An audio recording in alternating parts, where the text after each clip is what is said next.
Hi, I'd like to welcome you to another episode of Floor to Ceiling Carpet One. Today I'm here with Gus Soleil, and my name is Shanna Tate.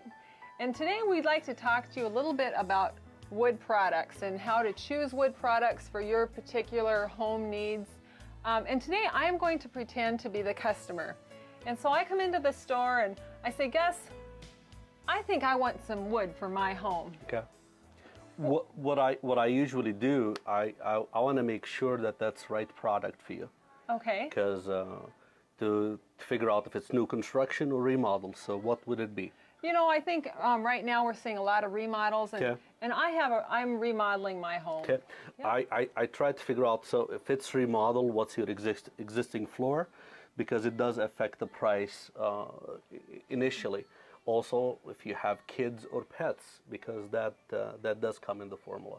Well, let's just say I have a couple teenage kids. You know, I'll soon be an empty nester. They're about, 10th grade, 12th grade, and I'm married, and I have maybe a small dog. Small dog, okay. Yeah. What I do tell people that wood floor is an everlasting product. It does bring nature inside your house. It does come in variety of colors, wood species.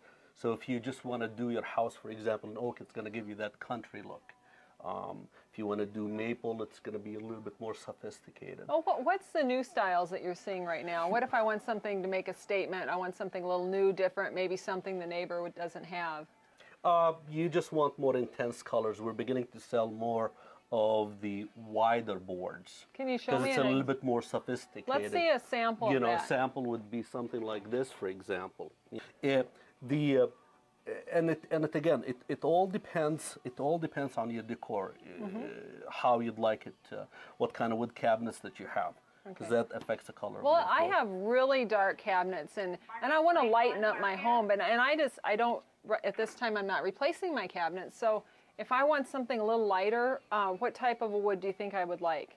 A lot of people can go with the birch or the maple, as a matter of fact, and once we do that, we change your countertops and handles, and that can actually... And oh, with that might be like a brand new correct. kitchen. And I when love you do it. a kitchen backsplash with maybe a glass tile, it actually just kind of revives everything. So, I love that idea. Well, we were talking about... the remodel and what type of a floor I have underneath, or the type of floor I have. Why does that matter? Can't I just put it over what I already have? Well, if you happen to have part of your kitchen with vinyl and you want to extend in the dining room, and your dining room, for example, has carpet, I need to know what's underneath that. Okay. Sometimes if you're out in the country and you use this home just once in a while, or a vacation home, a lot of times we use a floating wood floor. And what does that mean? What is a floating? It just moves as one piece, so it can handle. It's an engineered wood floor. As a matter of fact, let me is just this show it here? Oh yes. Okay, yes. I'll just grab this one. Yep. Okay. And that actually, see, it does look like a wider board, but again, it's a floating wood. I'm going to show you another one right now. Here we go. Something like this. And then we'll talk about how to keep it clean.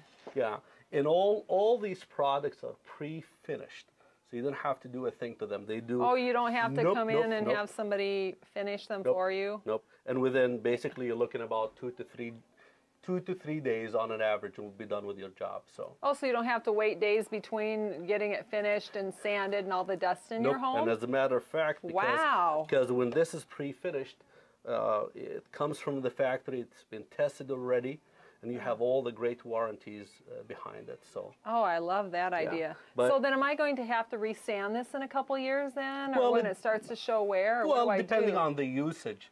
For example, you might have to screen it a bit, just 7 years down the road perhaps. And what is screening? What is that process? Basically, you'd call a wood guy, and he basically would in a way scratch the bit and fill it in. Almost like a little sandpaper? Yeah, almost like that? sandpaper. Okay. Yeah. And then just put another coat, like just a light little coat on top? Yes, exactly. Oh, what does that do then? It just brings the life out of your wood. So for wood is you're thinking about a permanent product in your house. So Okay, so it's not something I would probably want to replace in 5 years. Nope, no, you won't. No, you won't. Now, it takes a little bit more maintenance. How would I maintain an engineered floor like this? Is it different than a solid wood floor? Well, engineered wood actually is slightly better than a solid wood floor. Oh, awesome. It is a little bit more, well, like I said, when it moves away from the wall, it moves as one piece. So you don't see the grooves, you don't see the separation as much as you see it in the real wood. Okay. The solid wood, I mean. And so are they maintained the same way, like when you clean it? Yes, basically you have a spray bottle and the schmop. So those are awesome. I have a schmop for my floor, and they're wonderful. You can use it on also your cabinets and even the ceiling if you want. Oh, can guys do that too? Only if they want to. I think that would be a great maintenance tip. But we're beginning to see more of the darker colors of wood. Okay. People are becoming a little bit more open to the idea of a dark wood. Oh, okay. Even though it shows the length a little bit more, but it just looks a little bit richer. Now, I've heard about hand-scraped floors. What does that mean? Do you have a sample of that? It's the old-fashioned barn-looking wood in a way. And how do they make this? How do they? Well, there are two ways of doing it. There's some hand scrapes and some are machine scraped. Okay, and there is a difference. There is a difference. The machine scraped is going to be a little bit less expensive. Okay. Yeah, but you'll have the same look though. And do these come also pre-finished? Also pre-finished, so you don't have to mess around with waiting for a long time. And then do you see this in a lot of different types of woods? Like this is oak, right? Correct. You'll see it in cherry or maple. Yeah. Okay. But again, more of the darker colors. Oh, but that's beautiful. Well, we're going to take just a couple minute break here and we'll be right back. Hi, well, we're back. We've been talking about wood floors today. I'm here with Gus and I'm Shanna. Hello. And we just have a few more things we would quickly want to share with you. There's a lot of different width sizes in the woods today. Years ago, we noticed it was just real narrow, maybe 1.5 inches, and 2 inch was very common in a lot of the older homes Correct. That we see.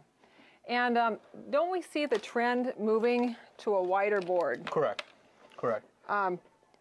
Again, we're beginning to see more of the 4-inch because it gives you that more sophisticated look.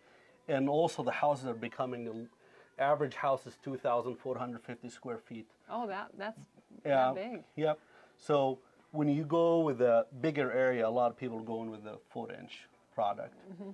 And two, I've seen in some places you can mix board sizes. Correct. You could have maybe a 4-inch and a 3-inch, or to give it just a little bit of a different feel for it. Correct. Just to have a little bit more different design ideas. Okay. Yeah.